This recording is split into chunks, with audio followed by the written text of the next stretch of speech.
one of the conversations that I have often when I'm telling people about myself and getting to know each other is why restoration? The truth is, I wouldn't have chosen restoration. Restoration ended up choosing me, though. I knew when I was transitioning out of my own company that I wanted to help small business owners. I had something that I could contribute to the world. I just didn't really have a niche in the coaching world. That's what we call it. I didn't have a niche. Um, but I knew a guy. I'd come to know Clark pretty well over a few years. We had talked a lot. We had lots of conversations, and it was one of those things where we knew we were going to work together at some point. I think we both independently understood that, kind of knew that. We didn't know how, we didn't know when, we didn't know what it would look like. But one thing led to another, and we had a conversation one day, and I was like, man, why don't you just let me come on board? I love helping people. I want to help people. I knew this was a path for my life that I could see. I just didn't know how. So he was working with, obviously, in the restoration business, restoration industry. Been in it for a long time, helping restorers. But what he was working on was not restoration. It was just business stuff. And that's where I really was feeling compelled to get involved. So I came on board, and my goodness, what a fit. I'm the kind of guy that when everybody says you should go right, I'm going to try going left. When everybody says, oh, you shouldn't do that, I'm the kind of guy that's like, well, you better have a good reason why, because I'm probably going to do it. And I think to be successful in this industry, you've got to be able to put the voices at bay, because if you don't, you're going to get eaten alive. And we see that happening all the time. I have lived my life being the guy that's the pot stirrer of sorts, right? Or as it's become known, the restoration industry, the rebel. I really, at its core, my purpose, I talked about that before, is to help people have a business that's an asset to their life, not a liability. Well, what better industry to be part of to help people learn how to do that when their empathy is just incredible. Incredible people in this industry, really genuine, caring people that they just want to help their neighbors. They want to help their community. But in doing so, they lose sight of their business. They help so much that they end up hurting the things that are actually closest to them, that are the things that are allowing them the ability to help. That makes sense. So when I try to answer the question, why restoration? Well, it's because I can help them help more people. I can help restorers help more people by learning how to measure success. We can identify issues, we can resolve issues, and again, I'm talking very high level. If we want to go deeper into, okay, what does that actually look like, Toby? Client onboarding, holding the client accountable for paying you, for paying your invoice on time. You didn't sign the contract. I'm sorry, you didn't sign the policy. You didn't cause the water damage. You have been training for decades, potentially, to be able to respond to that water damage. So you need to be reimbursed for that. Because if you don't get reimbursed and you spend all your time trying to get paid by the insurance company and they drag out, let's just say, on best case scenario, 30 days. I'm sorry, you get paid in 30 days ideally, but they drag out 30, 60, 90, 120 days. And it's not one of those situations where it's 2 years. You're putting in your time, or your company, your employees' time. You're putting in hours and hours of unbilled time trying to get reimbursed for the work that you do. That's just an absolute suck on your business. So why am I passionate about restoration? Because I hate seeing good, honest, hardworking people, all American people, just get taken advantage of because they've got this tremendous empathy, this tremendous character trait that causes them to want to help people, but they don't know how to keep it in check.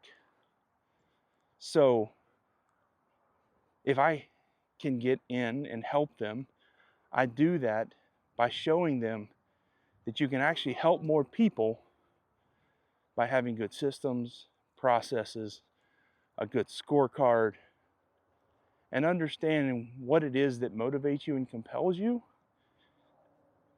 Because then, if you can understand what motivates and compels you, you can go find people to work for you that align with that. And when you get a cohesive team that's all aligned around the same mission, they're not just all there doing a job, clocking in, clocking out, or can't wait to clock out. If you can get people all aligned around a mission and they're compelled and constrained by some values, my gosh, you talk about incredible results. We've seen it. Listen, I can overlay some videos on here of some video testimonials that we have, or just go to our website, look at our testimonials. We've got them. Tom, Josh, Trey, Ryan, Rui, Brent, Lydio,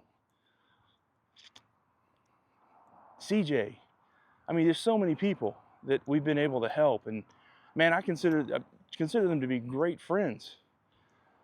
I still text them. We don't work together anymore. They've gotten what they need. We've put them on a path. And man, it's so cool to see how these people have been able to grow their business. And listen, I don't mean grow as in they've gotten to a $10 million company. That's not what they want. They want freedom. They want the ability to control the narrative. They want the cash flow. They want reduced AR. They don't want to be the person always answering the questions. They've designed the life that they want, and they have a business that supports that life. That's freedom. That's the American dream. That's what's attainable. But you got to put in the work. I had a call with a prospect yesterday, and I asked him a couple of times because, we've talked, listen, our pipeline is about 18 months. We know this. We talk to these people many, many times. In this case, this guy, I talked to him 11 months ago, almost to the day. Sent him a proposal, wasn't the right time. Talked to him yesterday. He's like, man, I just love everything you guys do, what you guys say, what you stand for. I just want to have you guys help me build my business. I don't want a $10 million company. Okay, well, what do you want? I just want you guys to help me. But help you do what? He's uncertain. He wants to pay us, and he's going to. He's going to sign up. Super excited to work with him. But he knows that his business is controlling his life. And at the end of the day, he wants that to not be the case. He wants the ability to design the business for him and his family to travel more. At the end of the day, that's where we're starting. That's where we're starting. And if that ends up being his life's purpose, is to travel the world with his family, then by all means, that's what we're going to do. That's what we're going to build. And I'm here for it. But everybody's got a deeper purpose. Not everybody's tapped into that.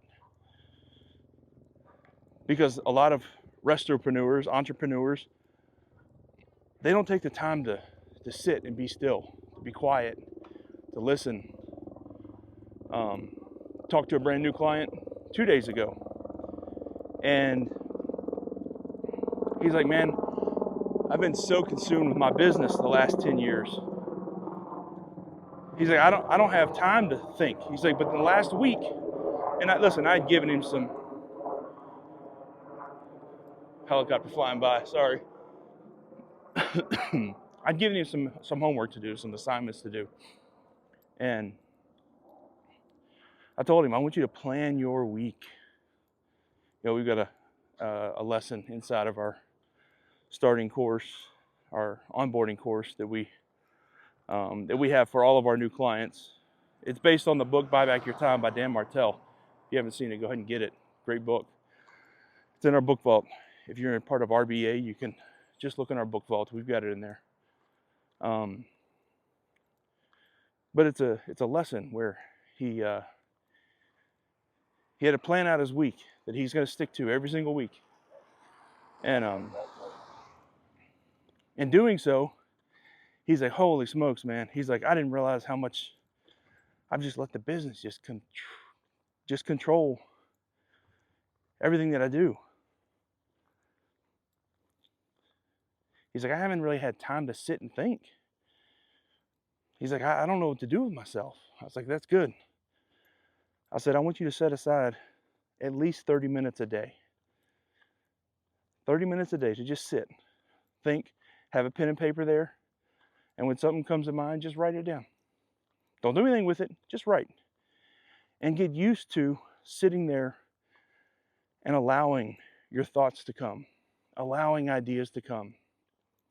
As the owner and leader, that should be a regular part of your day. And if it's not, reach out to me. Let's figure out how we can make that part of your day.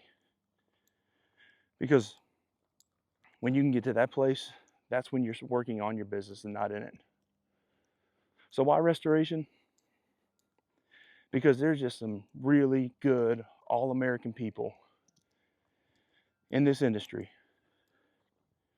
who have a character trait that very few other industries have, that when kept in check is just a absolute, what's the word I'm looking for? It's a superhuman trait, empathy. But my gosh, when it's not kept in check, it'll destroy you. So that's why I do this. That's why I believe restoration chose me, because the skills that I have, the things that I'm passionate about, really help me help this industry. And listen, I'll be the first to tell you, I've got one certification. I'm not the most technical guy here. I don't have all the technical knowledge. I can help you run a damn good business though.